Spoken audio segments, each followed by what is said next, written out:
presents for us. Will do. Thank you. I will do that right now. Michaela, where are you? She Uptown Partners of Pittsburgh? Yes. Okay, got it. All right. Is there anybody else before we get started?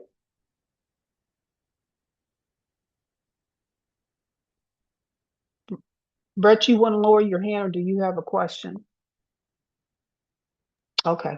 I'm actually showing my hand lowered. Sorry. Is it still showing up for you? Uh, I see one panelist hand that's up, and that is, I see Joseph's hands up, and Hill CDC hand is still raised. So I think we are good to go.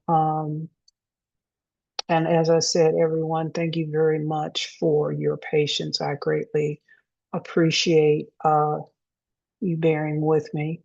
Um, and I am loading the screen, and it seems like my laptop wants to do something in the background uh, while we're trying to have a meeting. Um, but welcome everyone to tonight's demonstration at development activities meeting for March the 16th. My name is Benita Johnson. I am the neighborhood planner uh, for the Hill District. And we have a full agenda this evening for our meeting. We have two activities, and we're going to get right into it. So, for those of you that are on the phone and new to this process, whenever a developer is looking to do a project within a neighborhood, um, if it meets certain threshold, it requires a development activities meeting. It is an opportunity for the registered community organizations in that community to have a conversation with the developers as well as members of the community that those RCOs invite. So the RCOs are the community organizations with that are assigned to certain neighborhoods. And the community organizations can apply to be an RCO through the City of Pittsburgh's Department of City Planning. The RCO plays a formidable role in helping channel community input about development projects in their areas, as well as developing their neighborhood plans. So becoming an RCO requires meeting a certain criteria related to organizational standards, transparency, and communication. And there is a application process for a RCO to become registered. Uh, this development activities meeting is a part of the application process. So at the dam, the applicant presents their proposal and the community gets an opportunity to ask questions and give comments. It's a part of the development process for projects that meet, as I said, certain specific thresholds before they go on to a public board of commissioners hearing. So these are the requirements that would actually trigger a dam. Looking at the expansion of by square feet of four or plus new residential homes, new or large parking areas, use variances, zoning maps, and the list goes on and on and on. The development activities meetings are required when these projects meet these thresholds to ensure that the community has a part in that process, as well as when they go before the commissions for public hearing. So the next steps after the developer meets all of the criteria, the public can actually add additional comments through the RCOs or through the board meetings.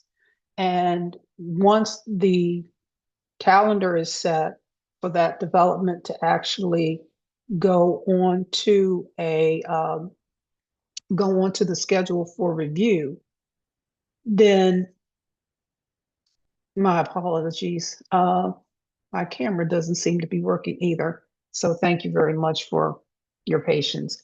But once that calendar date is set, the public can comment at the zoning board hearing, either through appearing in person, through email, submitting an actual letter, or joining the meeting virtually.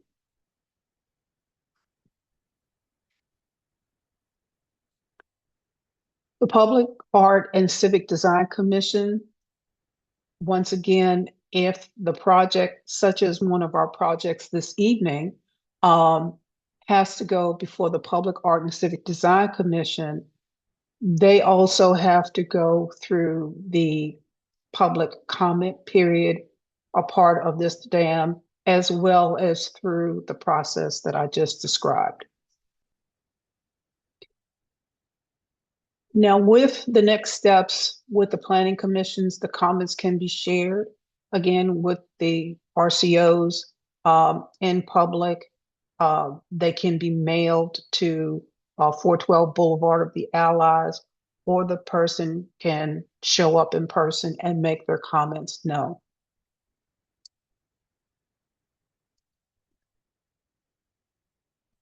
So,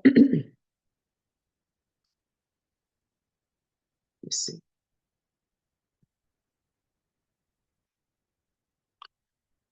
When we are going through the meeting process tonight, we ask that the presenters clearly describe the slides being presented in order for the people who are on the phone to follow along with the presentation by audio. If the host needs to, change the status of the meeting, there might be a pause or reconnection due to a restart of Zoom. After each presentation, we will invite comments and questions by chat through the Q&A process. If you'd like to raise your hand, I can actually take you off of mute so you can answer your question, as well as if you are calling in, you have the option to press *9 to raise your hand, and I will announce your phone number, the last 4 digits of your number, and unmute you when you are ready. And this meeting is being recorded. Excuse me. I am not sure why that started, but it's just pretty much will par for the course. My apologies, I did not get a chance to update today's agenda. We have a full meeting. We have the first project that is up for presentation is the Passport Academy Charter School. That will be at 835 Forbes Avenue, as well as the application for the new signage with for the new Granada Theater. I see someone has raised their hand. Yeah, hi Benita, it's Michaela from Uptown Partners. I just wanted to let you know that there's a typo. So it's actually 1835 Forbes Avenue, not 835. Okay, thank you. Yeah, of course. And so whenever we have more than one RCO that represents a neighborhood or community, it is the practice for the Department of City Planning to host the meetings. And so we asked that the representative from each RCO take themselves off of mute, and we will go through their presentation. It'll give you an overview of who they are. And as you actually talk about your RCO, at the end of your presentation, if you could clearly state whether you support this project or you haven't had enough time to review it, or you don't support the project, that would be very helpful for our records. Is there anyone on the line from Shenley Heights Collaborative?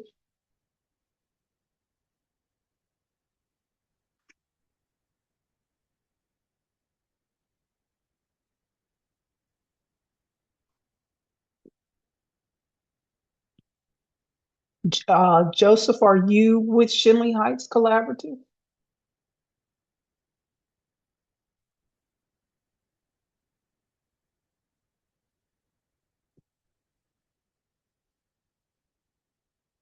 Okay. My apologies. And so since we don't have anyone from Shenley Heights, we would like to have someone from the consensus group.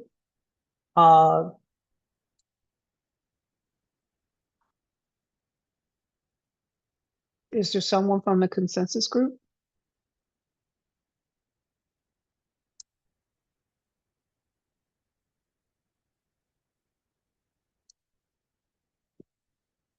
Okay.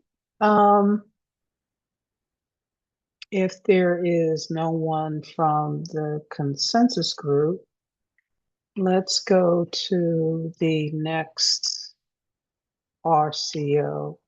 And my apologies. I did get the notification that the collaborative had sent me their slides, but for some unknown reason, I could not add them to the. Benita, hi Benita, this is Britt. We could just move through the slides that you have on the original PowerPoint for the collaborative. Okay, I actually have the other slides up, Britt, if you want to go through those.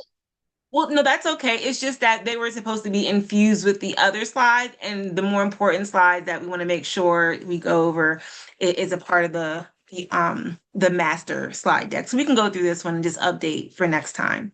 I appreciate it. And maybe by next meeting, I'll be able to get these two documents to play well with each other. No worries. Listen, I still struggle with the SharePoint file, so I understand. Okay, so you So you I go. will Perfect. I will go through the Hill District Collaborative side, representing that organization. Hill District Collaborative is a nonprofit registered community organization, represents the historic Hill District, and we were formed by concerned Hill District residents and business owners who just want to ensure a clear community development review process with a high level of community engagement. We have become registered as a community organization on March 9th of Britt, 2022. I'm sorry. Loretta has her hand raised. Yes, I think she's with the consensus group. But Yeah, you want to let her, okay. yeah. Loretta, when Britt is done, we'll go back to the consensus group. Thank you. I'm sorry. Go No, go go that's right okay. ahead. No, we can go to next slide. Thank you. So our vision is to have the Hill District redeveloped into a safe and economically thriving community that maintains historic culture. So our mission is to inform, engage, and connect Hill District residents, landowners, business owners, and nonprofits so that the community's interests and positions can influence decisions on real estate development, economic development, and public safety. Our purpose is to cultivate a collaborative forum that is inclusive and respects all community members. Next slide. So our focus area is mixed income housing development, looking at affordable home ownership and real estate investments. We really want to call out that we are deeply invested in workforce housing, also clean and economical energy projects, and we look to facilitate connections between African American business owners and real estate developers. Next slide. So this is our community review process. I know that there's a lot there, but just want to make sure that's captured in a moment for the presenters, what our process is. And while we have not met with either of the presenters, we do welcome the opportunity to review your project. So at the end of this slide deck, there is contact information to reach us. We would be very excited to learn more about your projects. And again, this is giving you the framework. So we, in the past, have carefully reviewed multiple housing development proposals from a variety of developers. And again, as a part of our mission, we will continue to actively engage and inform the community, ensuring residents are given the opportunity to share their thoughts, provide feedback, and help shape the future of housing in the Hill District. Next slide. And again, this is our contact information. Again, we are very excited for the opportunity to review both projects. So please do reach out. We look forward to connecting with you. Thank you so much, Benita. Thank you. Loretta, can you do you have the ability to take yourself off of mute?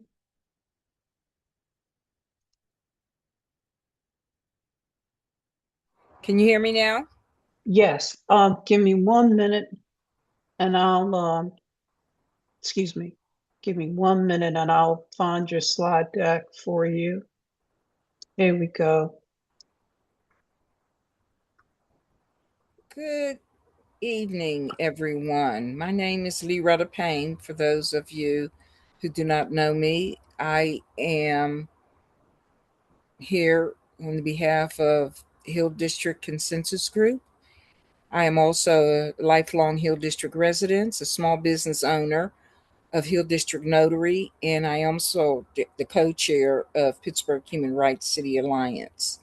And so the Hill District Consensus Group, we are a group that has been around for many years. We're a community table. And we are also looking to facilitate community meetings and also to help our community with housing, workplace development, and rental assistance and things such as those. Next slide.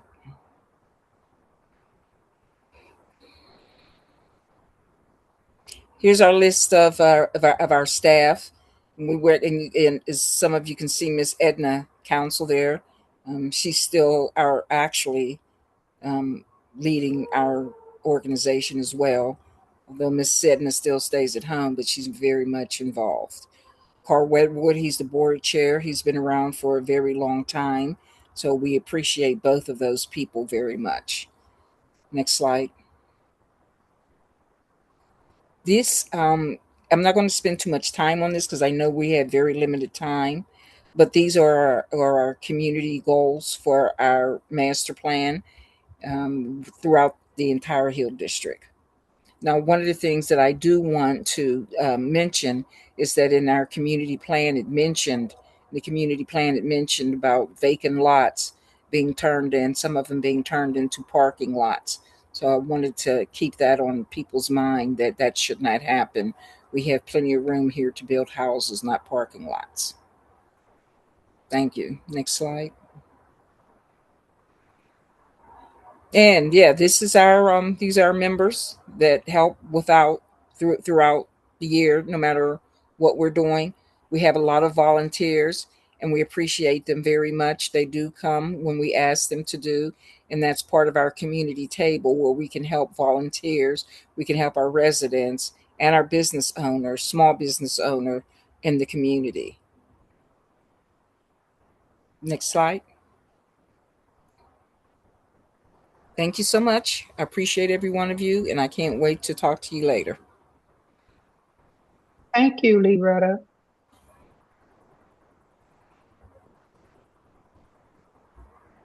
Next up, we will have Uptown Partners. Hi, can you hear me okay? Yes. Perfect. So this is Michaela Scheckler here. I will be representing Uptown Partners tonight. Thank you. So we have three folks working at Uptown Partners, which is myself, Dajanique Johnson, and Dr. Brittany McDonald Pierce. Next slide, please. Our mission, so Uptown Partners of Pittsburgh is a community-based organization of residents, institutions, and business owners working together to build a vibrant, sustainable, and just community for all. We accomplish this through the implementation of the Uptown Eco Innovation District Plan, the city's first adopted neighborhood plan, which focuses on four facets of community development, including community, infrastructure, development, and mobility. Next slide, please. So this is a little bit about our real estate development and design or RED committee process. So first, the developer will submit documentation, including existing and proposed site, building floor plans, photos of the project site, project budget, financial capability, etc. Then I will get them scheduled for a RED committee formal presentation. From there, the RED committee will review and consider their presentation, as well as submit survey responses, and that is in alignment with our Eco Innovation District Plan. Following that, the Uptown Partners will review, and the Uptown Partners Board will have a review of that recommendation and then formally vote. Next slide, please. So, our project interaction with Passport Charter School. We actually just reviewed this project on March 10th, 2026 through the RED Committee. Committee members expressed their support with some contingencies, those being the building should be accessible to the community for community meetings, etc. There'll be a need for strong community engagement, feedback, and transparency ongoing throughout the project.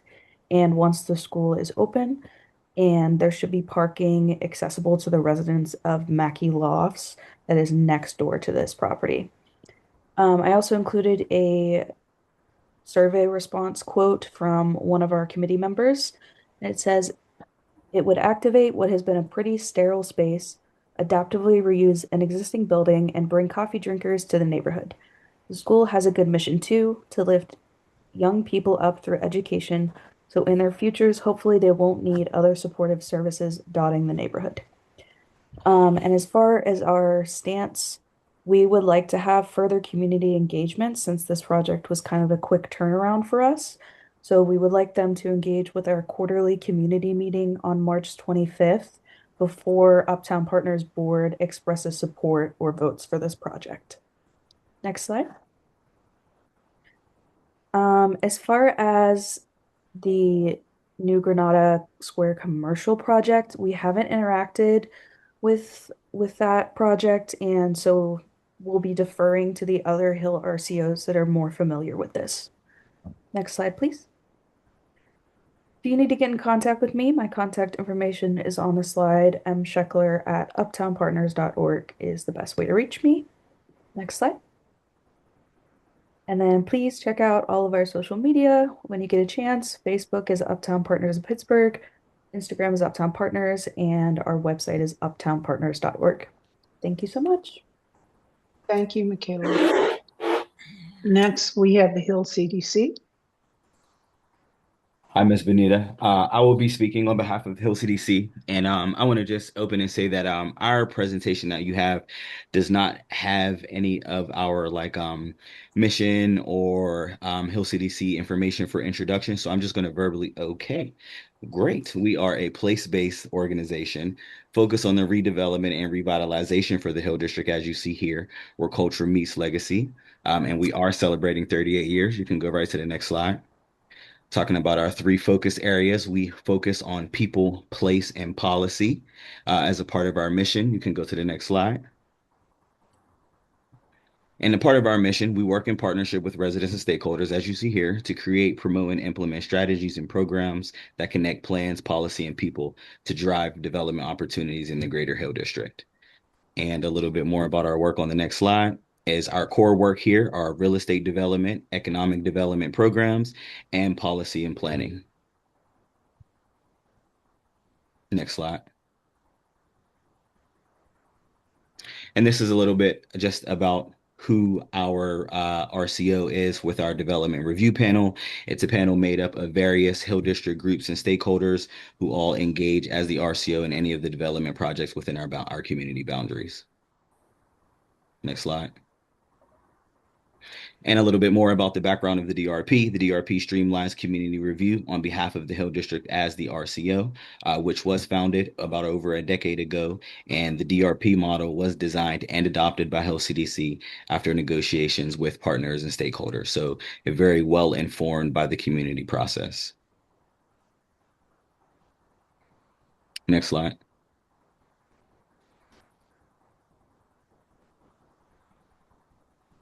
Can you see it? You can go to the next slide. Oh, whoops. And to date, we have over 60 projects reviewed, and you can and those projects are projects of all kinds: residential, commercial, support services, anything that comes to the DRP you are able to see on our website at hilldistrict.org/DRP. And it shows approved projects, our projects currently under review, as well as those projects that might not have made it through the DRP and may still need a little bit of tweak to come in alignment with the community goals. Next slide, please. Thank you, Ms. Benita. And the DRP process is a two-step process. The first step is focused on a deep dive review at the committee level. And then if the plan is in alignment with the Greater Hill District Master Plan, the second step would be to advance the plan to a community review and vote. Each and every resident is allowed to vote. And then we look for a cumulative score of 80% or more needed to complete the process. As I just spoke a little bit about projects under review that may not be in alignment, projects that do not pass at either of the levels are encouraged to work with the committee to improve the project. So if a project doesn't align with what we see implemented in the Greater Hill District Master Plan, we have an opportunity to work with that developer, that project team, to make sure that their project does align with the master plan goals and the community needs, so that they can then represent to the community for further vote. And again, as you see, go ahead. And so for this specific project that we are presenting about today, the developer presented at the DRP for an update January 7th of this year. The DRP committee did accept the presentation as a briefing rather than holding a formal vote, and a second letter of support was updated and sent to us just recently and for the updates. Yes, we have had no contact with the developer for the Passport Academy Charter School, so we look forward to engaging the developer for that project. And of course, our socials are everywhere at My Hill District on all social media: Twitter, Blue Sky, Instagram, LinkedIn, Facebook, YouTube, everywhere. Very easy, My Hill District.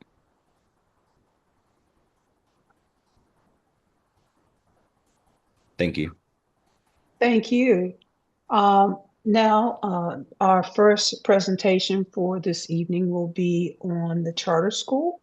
And so if you will raise your hands for the people that'll be participating, I just want to make sure that I give you, I'm promoting Grace and Joseph, are you? Yeah, okay. Promote to panelists. Liz, promote to panelists.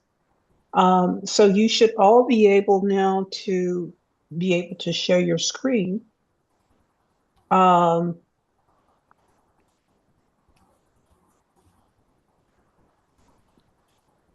Allison, are you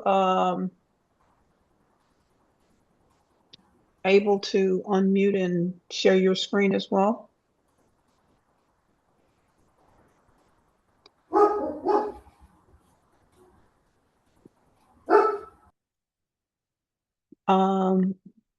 Okay. Hmm.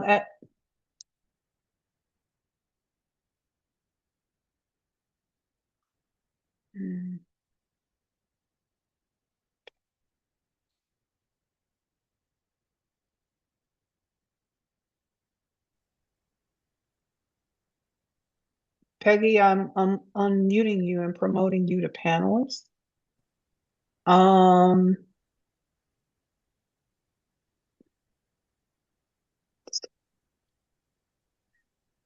So if any of the members of the charter school team are able to speak, you should be able to take yourself off of mute. Yes. Hello.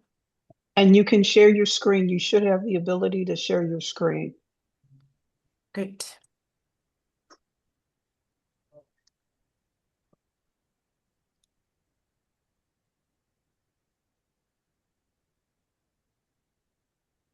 Can you see my screen?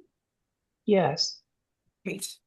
Hi, my name is Liz Usnick. I am with Wildman Chalmers Architects, and we are really excited to be partnering with Passport Academy on this project that we're presenting tonight. Joining us are Joseph Oliphant, he's the principal of the school, and also Peggy Harris, she is the president of the board. Um, so thank you for your time. We are talking about a project that is to be located at 1835 Forbes Avenue, which is at the cross section of Gist Street. It's an existing building. And the reason that we are before you today, we're actually not proposing any changes to the exterior of the building or doing any significant exterior renovation to the building, but we are proposing a change of use. It's currently zoned for business use. It's been a doctor's office or a dentistry and ophthalmology office, medical suites, for the past several years, and we are proposing changing it to a use classification of educational. I believe the building was residential row houses originally on this site. The current building was constructed in 1996 as a training center for the program for female offenders. And then it was converted to medical office suites in 2007. Currently mostly vacant, and the building was put up for sale. And we did learn that this site was also a trade school in the 70s for automotives and welding, which is kind of interesting considering what we're proposing now. So we're proposing basically just interior renovations in the building so that we can have classroom and learning support spaces, new interior finishes, and all the required upgraded electrical and mechanical systems for an educational use building. Potentially some clerestory windows to get extra daylight into the rooms. We'll want to replace our monumental sign eventually to show that the school would be a tenant there, or actually an owner there. And there's an existing parking lot, and the building itself is on, which is sort of like a well manicured campus-like setting. So lots of existing trees and grass, and we plan to maintain that and keep that as is. So I'd like to turn the next slide over to Joe Oliphant so he can talk about who Passport Academy is. Absolutely. Thank you guys and good evening. And Liz, I'm not sure it's on presenter mode. I'm not sure if you wanted to make it full screen or not. Oh, geez, yes, that would be better. Yep. And then prior to me speaking, Peggy Harris is our board president. Peggy, I'm not sure if you wanted to share a couple words. Yes. Can you hear me? I think I did Yep. unmute. Yes. So good afternoon, everyone, and thank you for having us and allow us to present an opportunity to continue a resource that has been of great value to the entire city of Pittsburgh in that we have increased the outcomes for educational success and positioned over 700 students over our tenure so that they can move into the community, become self-sufficient, raise families, and contribute to the overall social capital of the city of Pittsburgh. I have the pleasure of leading a dedicated group of about 11 professionals, two of whom are co-founders and remain with us today, steadfastly engaged in the work of the school and in the success of the school. We come from a variety of backgrounds, mostly academia. Myself have been anchored in the nonprofit community here in Pittsburgh, myself personally for at least 30 years. And I'm joined by other professionals who represent the interests and the dream and vision for this school. We started in the Hill District and morphed over to downtown where we met with some renovation proposals, and therefore our lease ended. So for a couple of years, with that information, we've been armed as a board to pursue an ideal campus environment to continue the work of Passport Academy. And we were extremely excited to come upon this location in the Hill District, believing that it would require the least amount of restructuring. And we really fully believe that it will be an asset to the community. Having originated in the Hill District, we have not gone far from serving that community, even though we moved to the downtown area. So we continue to serve a broad swath of students coming from as far east as McKeesport, the South, and throughout the city of Pittsburgh. So it is a treasured resource that we very much would like to continue in this space that we believe is the most ideal for our school setting. And with that said, I'm going to toss it back to our principal who will provide additional information. Thank you, Peggy. As Peggy mentioned, we started in the Hill District, up in the Hill House, and the vision from two founding board members basically started our school. So we are at our 12th year now. So the original thoughts and vision for the school was to support and promote an alternative option for students that were struggling to graduate high school. So not an alternative school, but an alternative option that's more flexible and conducive to those students that are 16 to 21 years old. So and in discussing the mission of this school, basically making sure that students had the common knowledge to get their diploma, but then also to have to be equipped with career readiness skills that would lead to success after students get their diploma. So, as mentioned a little bit about the school, we are a public charter school, not an approved private placement. Students come to our school that are 16 to 21 years old, and we serve usually around 15-ish districts, mostly Pittsburgh Public. But because there's such a need, and just, for students that are struggling or just needed a different environment, we have many students that come to us from different districts. So we're in our 12th year. Our enrollment periods are traditionally in the summer and the fall. We just closed enrollment last month for this semester, and then the enrollment will open up again in May for next school year.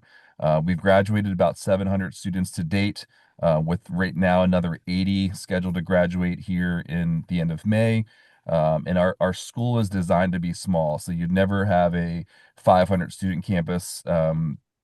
We have traditionally 125 to 150 students. I can tell you right now we have 149 students, which makes small class sizes. Transportation is traditionally from utilizing public transportation, so you won't see lines of buses and everything, before and after school. And what makes our school very unique is the fact that students have a personalized schedule depending upon what they need to graduate. And our sessions there's 2 sessions in a day. So whether a student needs, a couple of credits, and if they decide that they are more conducive to students working in the morning or afternoon, we have many students that come to school in the morning and then they leave half day from the in-person classes. Some of them may have virtual classes, so it's a hybrid approach. And then some students from there will leave and work full-time jobs. So it's, again, very flexible environment. So 3 hours of in-person instruction and then 2.5 hours of anytime learning. Next slide, please. Liz, there we go. So, as Ms. Harris mentioned, our original location of the school was in the Kaufman Building, Rayland Center Avenue, and then we had moved from 2019 until January. We moved downtown, and right now in the transition, we are in Garfield, Raynauld Penn Avenue, and then our hope is to be almost like a homecoming, being back in the Hill District. So, next slide, please.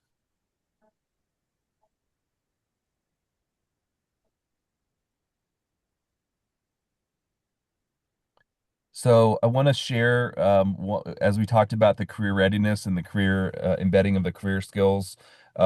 We did receive funding a few years ago from the Richard King Mellon Foundation, which basically helped provide some incentive for the work that we were already doing. We wanted to kind of understand what's going to make us work better and what's going to provide more opportunities for students. So lots of times we didn't want to prepare students to leave the region, but we wanted to have a curriculum and opportunities with community partners to keep our students in the region benefiting, flourishing. And so we looked at the landscape of jobs.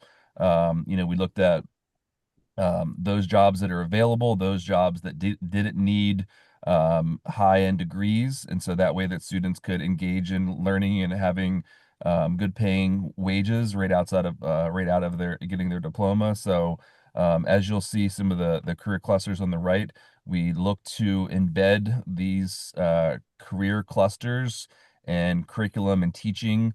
So that way that our students are benefiting from resources that are here in the region. So next slide, please.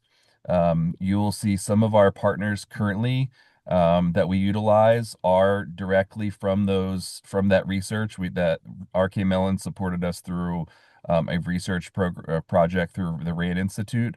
And so many of our students are looking at the trades, have been partnered with the trade. So this is an example that we had students that are doing a welding cohort. This started a couple years ago, and this is actually still happening to this date, where we have students that do off-campus learning in Hazelwood at the Industrial Arts Workshop. So you can see we have regular cohorts of welders.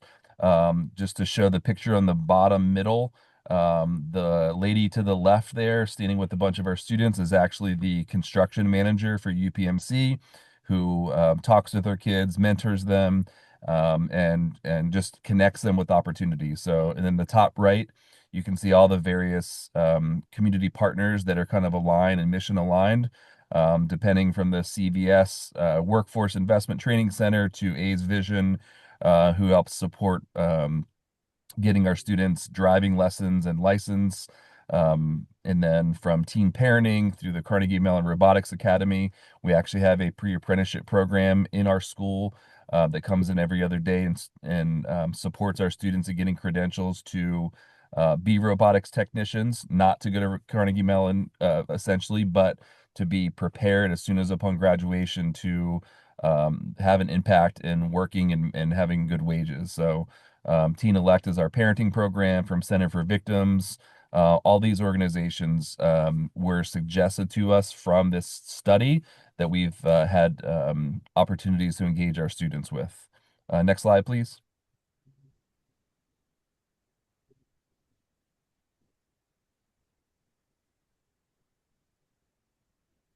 All right, and here's a couple more just to kind of show and give an example. The Trade Institute, where they do masonry and carpentry. So we have had many students that have toured. We actually have a tour set up in a couple weeks for there. But many of our students will find these opportunities instead of saying, "Hey, I need to go to college. Hey, I need to go to these programs." These programs are within our community by catching a bus. I mentioned the Carnegie Mellon Robotics, New Center Careers, which is right across on the south side. We've had multiple students that have gone over there. The picture on the bottom in the middle with the teacher in the maroon shirt, he's actually our math teacher. So we kind of align the mentorship with existing people within our building to help support our students as they go through these programs. And then the CNX Mentorship Academy, that was actually one that we really weren't aware of, that we're in a region that heavily utilizes the gas and oil industry. And so CNX mentors our students and actually gives an opportunity for them to see the job opportunities that are right here in Southwestern PA. So we have multiple students that do that each year. Search Next for, slide, please. these space program situations. I'm like, Next slide, please.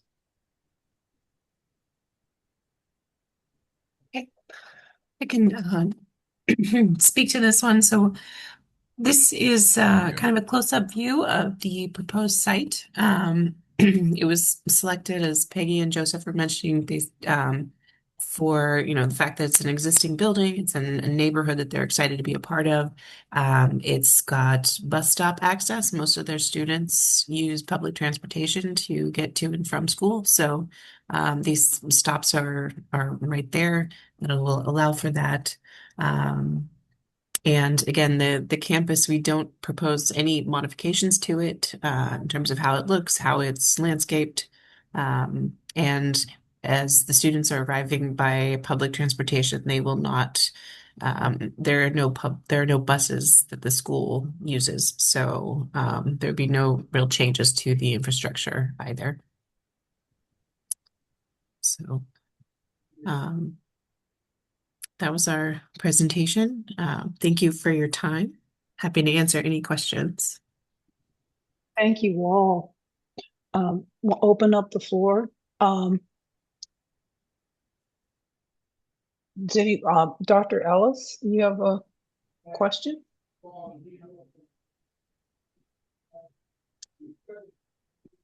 Um,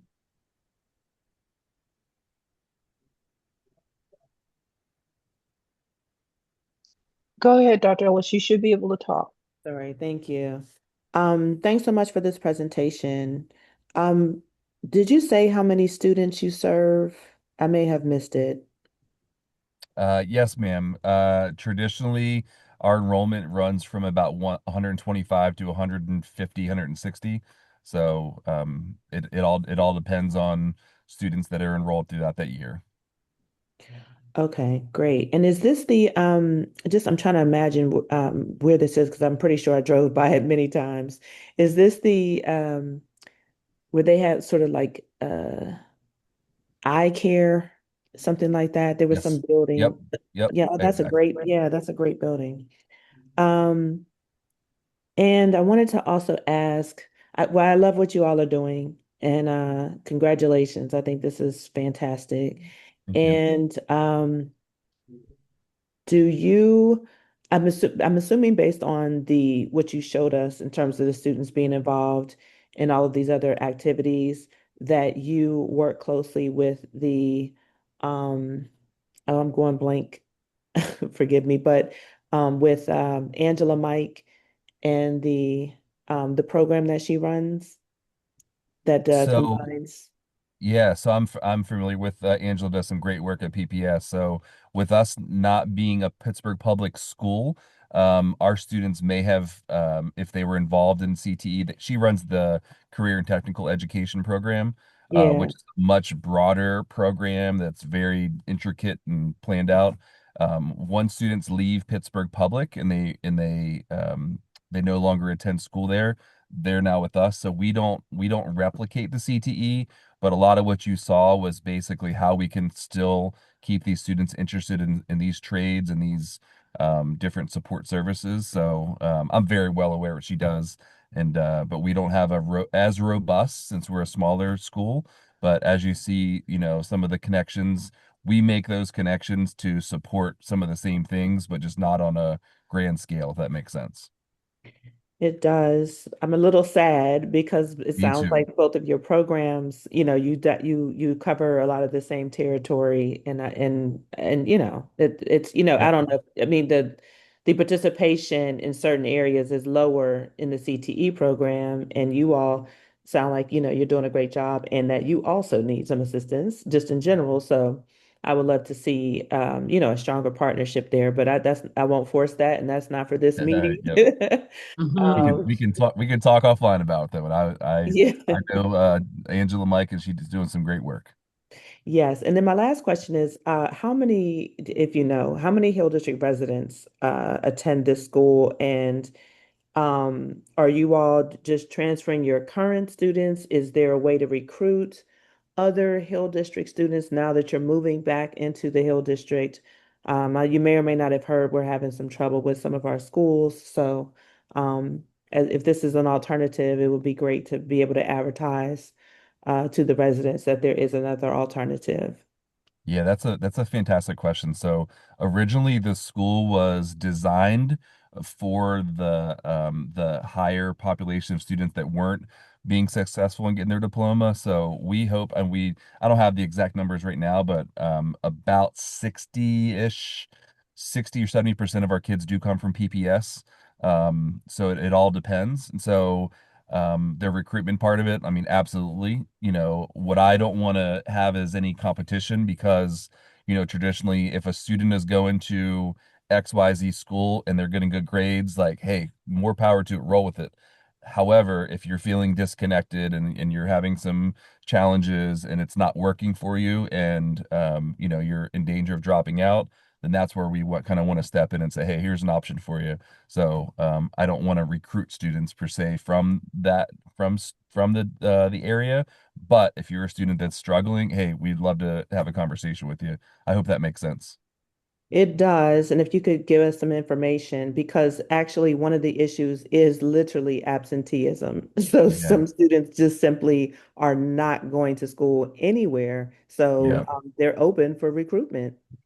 Yep. Yeah, and that's we are actually a school that's we struggle with the absenteeism part too. So, how do we fix that? It's building relationships and rapport and we have a March Madness incentive this month where we're trying to just get kids in school and kids can win a prom ticket. So that's a thing that's not just PPS or Pittsburgh. I mean, that's a national thing. So Mhm. working together and connecting with families and whatever support's needed. I mean, that's what we try to do every day. So Thank you. And I'm going to give you all my email address because I couldn't put it in the chat because the chat is disabled, and that's no problem.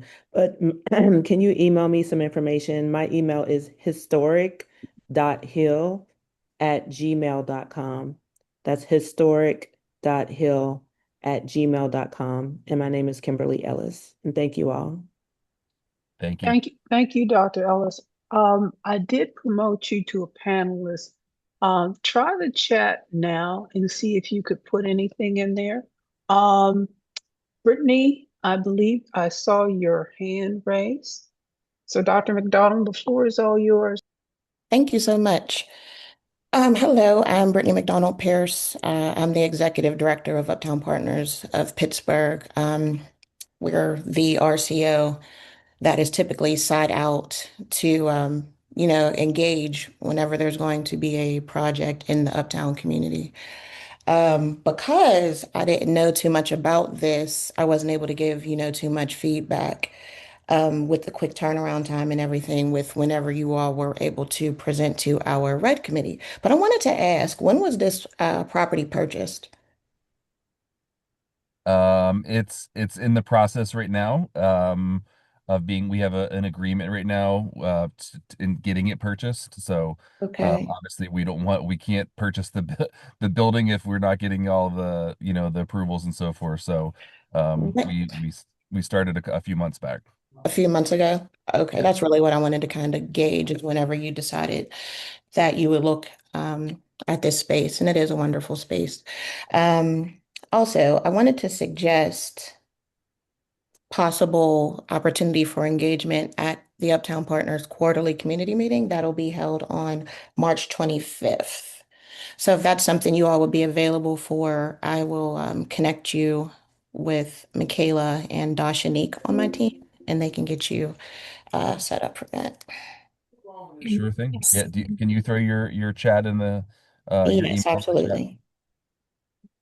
All And right, I thanks. and I want to stress one thing. So one of the and Miss Harris mentioned this. So I really enjoyed having a school that was downtown.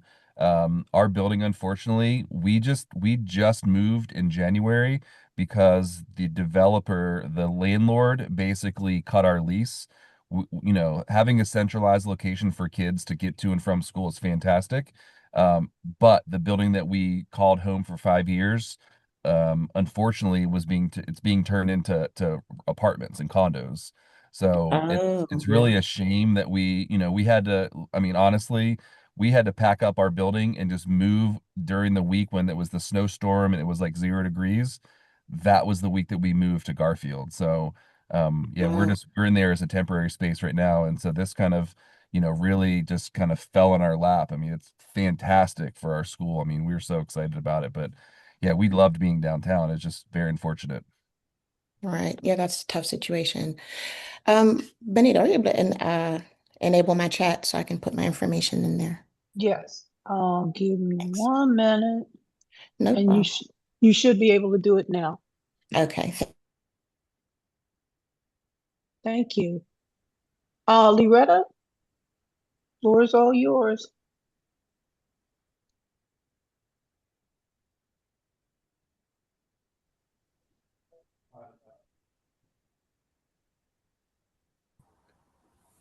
Is your building going to be located in the Hill District or Uptown? That this location is in Uptown. Okay, We were so originally in the Hill District. I'm sorry, what'd you say? We were originally up in the Kaufman building, but this would be our new location in Uptown. Yeah, I know where you originally at. I was because during our conversations, I've heard both places. So you won't be doing a DRP in the Hill District? You know, Remind me, DRP. it's community members basically give a yay or nay to the development where we were talking about at the Hill CDC. We have meetings whenever there's a developer, most often that wants to develop, they present it to the community. But if you're not located in Hill District, I guess it doesn't matter. Thank you so much. And I wish you all guys all the luck. I Thank remember you. when it was in the Kaufman Center and you had some very fine students. So good luck. Thank you, ma'am. Thank you. Well, just as a point of reference, Loretta, when the development and the architects and the representatives from the school actually contacted the planning department, one, we provided all of the information ahead of the announcement that we sent out initially about the meeting, the dam meeting, as well as as well as the emphasis on stressing that even though this particular development is in Uptown, that all of the RCOs have a unique perspective and they have a voice in all of the development activities that go on in or around the Hill. So I think it would be in the best interest of the charter school to continue to have conversations with all of the RCOs about what they're doing, as well as to get community feedback. Yeah, if I can add something, even from our meeting last week, we found out that there are some social service organizations that I don't even believe that I was aware of that are within a couple blocks, and some other opportunities. So we would love to, continue to share and learn about how we can, integrate any of the services that are, in the neighboring community rather than shipping kids out to, hey, you got to take 3 buses to go get here to talk to someone. So we would have no problem of continuing, sharing at some of these meetings. Thank you.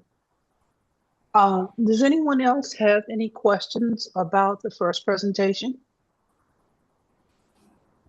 If not, I will ask that the presenters for the New Granada, you're more than welcome to share your screen. And if Liz, if you were, thank you. Yes. So you're more than welcome to start that process, and thank you very much. Thank you. This is Brett Miller speaking. I'm the Senior Director of Operations and Finance at the Hill CDC. And Grace is starting this presentation for you all. Can everybody hear me okay? Yes. Great. As many of you I'm sure are aware, the New Granada Square Apartments were co-developed with CHN Housing Partners and the Hill Community Development Corporation. They were placed in service in December of 2023. It's 40 units of affordable housing, funded mostly by low-income housing tax credits. However, the retail spaces underneath are under the ownership of the Hill CDC and have remained in gray shell condition as funding was pursued. Fortunately, with funding now established, the Hill CDC was able to issue an RFP for design services, in which Strata Architecture was awarded the contract. We placed an emphasis on setting up the future tenants for success by having destination-worthy design that was informed by the community, including the many artists that live in the building and live in the at the time in the Nafasi residency program up the street as well. But now that this is all in place, we're excited about what Strata has come up with through their community interactions and designs. And while they won't share all of the exciting things that might be going on inside of the spaces, we predominantly wanted to work through the items that will be seen from the outside, since there are some changes in the public right of way, including an awning and some other artistic opportunities as well. So without further ado, I will turn it over to the Strata team. Hi, my name is Grace Ding. I'm here also with Abby Mountain, who's our partner in charge, and Danny Oriole, who's another member of our team, a design team. So we'll all be here to answer questions. But yeah, here's our presentation. Oh no, how was that? Okay, here we go. Figure out which way to toggle. This is our site. We're located in this very colorful building, the New Granada Square apartments. We were tasked to look at these 5 storefronts down below to come up with a retail situation that would invigorate this corridor. So we're looking at kind of developing some standards in interior for the potential tenants of this space, and also the exterior to kind of make it really exciting. So this is where we are located. This is an overarching view of Center Avenue. Now there is the New Granada Theater, which work is being done currently on that. So for context, kind of understanding what is being done. We're over here in this building. Okay. Again, here's another image of our building. Again, located kind of these storefronts right here. So here's some pictures of the current state of where we are. They're for lease. This building is new, but we kind of wanted to invigorate this walkway and create some spaces and intrigue, because right now it's just kind of for lease. This is a picture of where it is on our site, and we'll kind of get into where that is. But we have proposed to kind of divide these into 5 small storefronts, which could be leased by various people that are interested. So as we begun this project, we started with this core question, which is how do we introduce the New Granada Retail Corridor, a revitalized destination for culture immersion and opportunity as a showcase of what the Hill has to offer. As we were kind of mulling over this question, we had a meeting, a charrette with a few invited community members to talk about this over and kind of hear from the community, as we ourselves were not part of the community, wanting to really understand what does it mean to be part of the Hill? What these spaces mean to the community?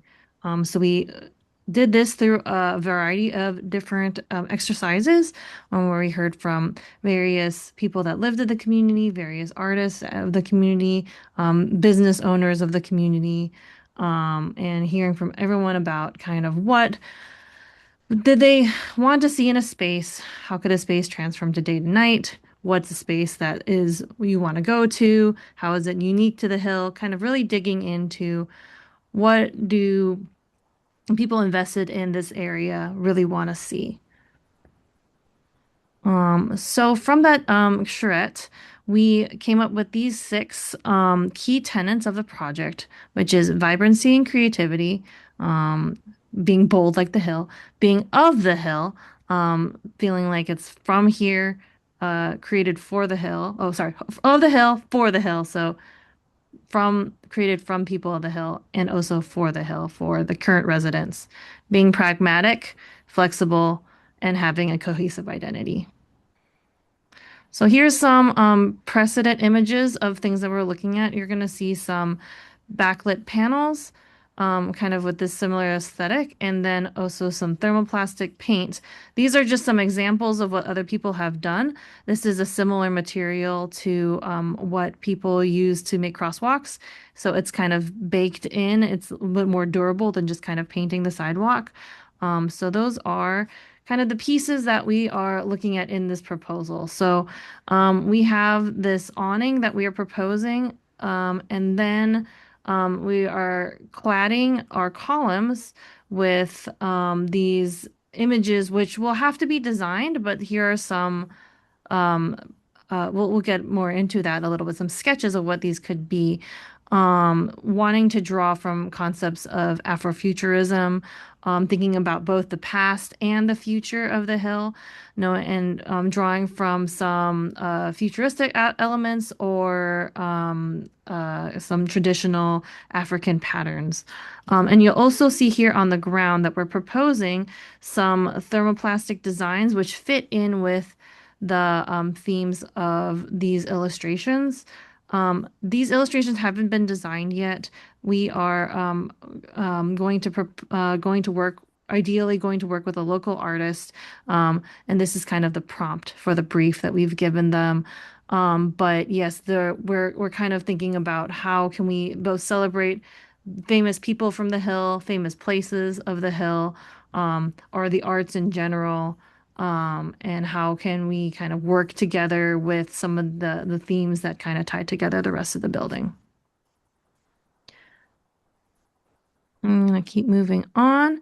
Here is our elevation of the project, showing how we have this awning that stretches across all 5 storefronts to kind of unify it and give a little bit more protection from the elements. And then you'll see here the columns that are noted. And then here's some details of what this is. It's not a very deep awning, but we really wanted to include it to kind of unify the storefronts and give it more of a presence on the street, so that it can like really help these stores feel like their own place. And then here's just a sketch of these thermoplastic patches that we have. We wanted to celebrate the idea of like futurism and looking towards the future. And that doesn't always mean space, but sometimes it does. And using some of those space elements was what we thought tied in kind of with the direction of like the columns and the lit and having that light in the darkness.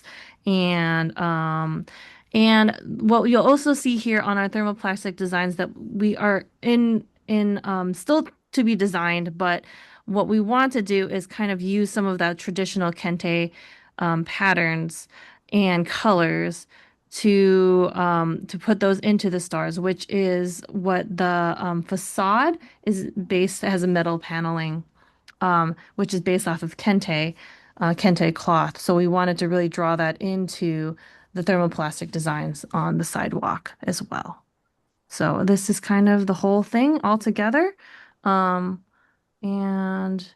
yeah, I think this is the last slide. Yeah, that is the last slide. So we can end here. Does anyone have any questions for us? Thank you guys so much. Thank you, Grace. Do we have any questions? Anybody has, please feel free to raise your hand. Oh, We do. can I add one thing too? We are the reason why we're coming before you guys is because this awning does go into the public right of way, and then also these thermoplastic designs do as well. So we need to go for a Public Art Commission approval for these elements once they're designed. So just to clarify that if for anyone. Thank Thank you. you, Grace. Dr. Ellis, you have a question? Yes, thanks so much for your presentation. These are beautiful, and I had a few questions. The thermoplastic, does it does it last? Does it wear down after a while, or can you describe like the what happens after a while? Yeah, that's a great question. So we've been working and talking to some people with PPG paints.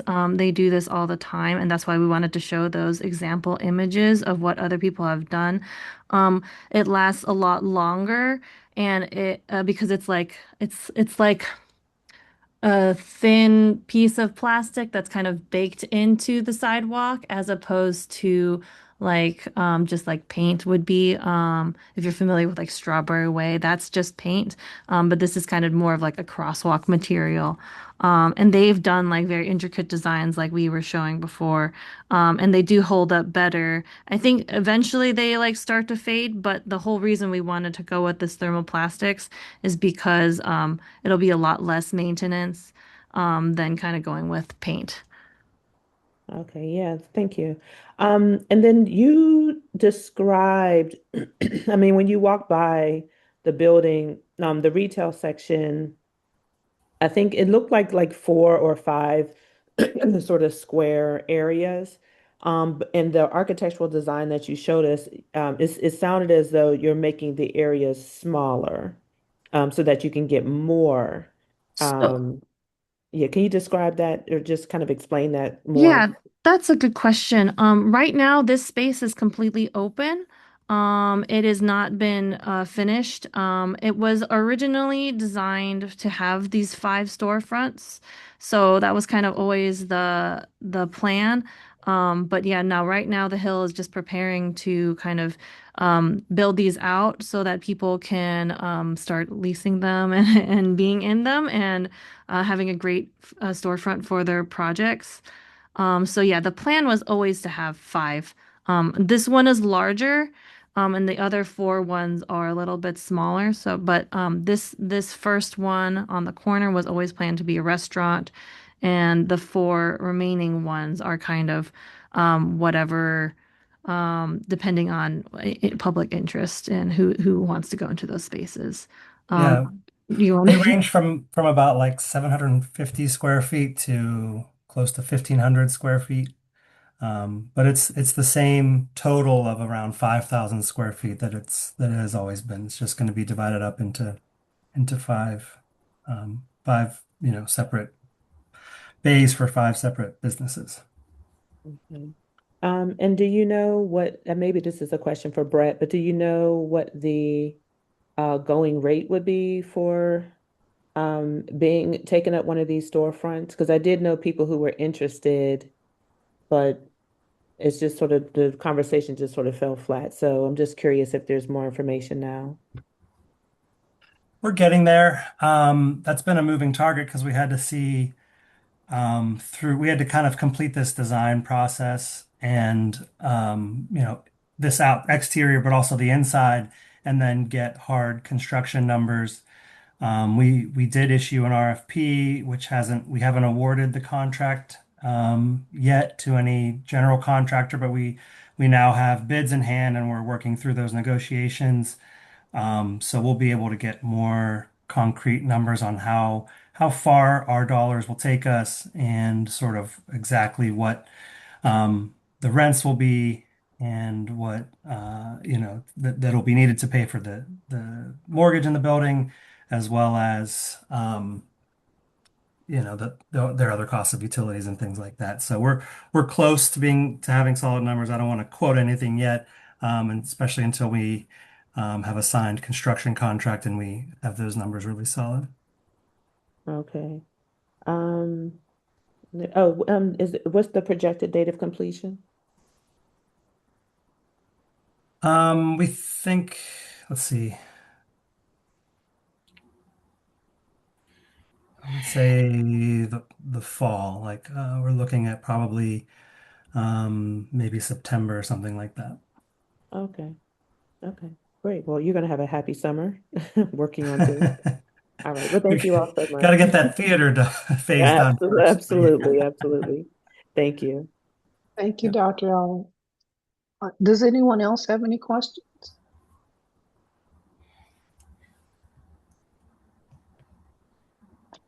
Loretta? Yeah, I'm curious, how will, maybe you all can answer this, but I'm wondering how these retail spaces will be marketed. Um, Sometimes I'll see very little, well, actually, very little do I see retail spaces offered in magazines or pamphlets in Pittsburgh that talk about retail spaces open in the Hill District. I was just wondering if that would happen. I'm not sure if it'll be magazines. We are we are looking to work with a broker. We had worked with a broker before, but that's when we found that we really needed to have, like was mentioned earlier, we really needed to have more solid numbers. You can't sign a lease if you don't know what you're getting and what you're paying, right? And so, but we'll be working with a broker, but we recognize also that, sort of just traditional methods may not yield the results the community is looking for or we're looking for. And so, um, there's going to be I think there'll be a lot of sort of phone calling and networking and trying to find the right, black-owned businesses to be able to take these spaces, and thrive, for the community. Thank you. Thank you. Does anyone else have any questions? Oh, quick question, Brett. I'm. Can you answer how much is the fundraising necessary for the rest of the New Granada Theater? Mm. That's also a moving target. We're working on finalizing the next phase plans right now, and then, um, either going to bid or having a professional estimator, put a number to it. So, Yeah, I mean, Marimba talked about it in one of the meetings. She said that the CEC cost $28 million, and in a lot of packages, the restoration of the New Granada Theater as a whole was initially marketed for like needing 70 million. Sorry, let me be clear. So is it I think that was maybe the whole New Granada Square. Um, but yeah, that's why, when they started, and it was before I was there, but when they started the New Granada project, numbers were initial estimates and numbers were a lot smaller than what it ended up actually requiring. And so, that's why we want to make sure that we get the plans straight and good hard numbers that we can count on, before we, complete that sort of announcement and that, fundraising activity. Yeah, so what is a rough ballpark? Like, are you thinking 30 million, 20 million, 40 million, 50? I mean, We're just hoping for a lot less than those numbers. okay. All right. Yeah. Okay, thank you. And if we have to break it into smaller bites, we could consider that also, as we can raise the funds. Okay, thank you. Yep. Thank you, Dr. Ellis. Does anyone else have any questions? Well, hearing, Loretta, did you have a question? No, I am good. Thank you so much. I wish you all good luck. I think that'll be if it's approved, it'll be a beautiful building. I'm just hoping that it's marketed, so other people, and I'm not only talking about small business owners, but people from around the city can partake. Hmm. Because the deal at the end of the day is to fill the spaces up. Thank you. Thank you. Thank you. And I'd like to thank everyone for attending, for presenting, and for asking questions. This has been a very impactful meeting, and I encourage the developers to reach out to all of the RCOs and have a conversation with them if you have not or you need to re-engage. They are great community voices, and as you can tell, they have a lot of interesting questions. So I thank you all for attending this meeting. If you have any follow-up questions or if you need information as a result of this meeting, please feel free to email me. I'll be happy to answer your questions and provide you with information that I can.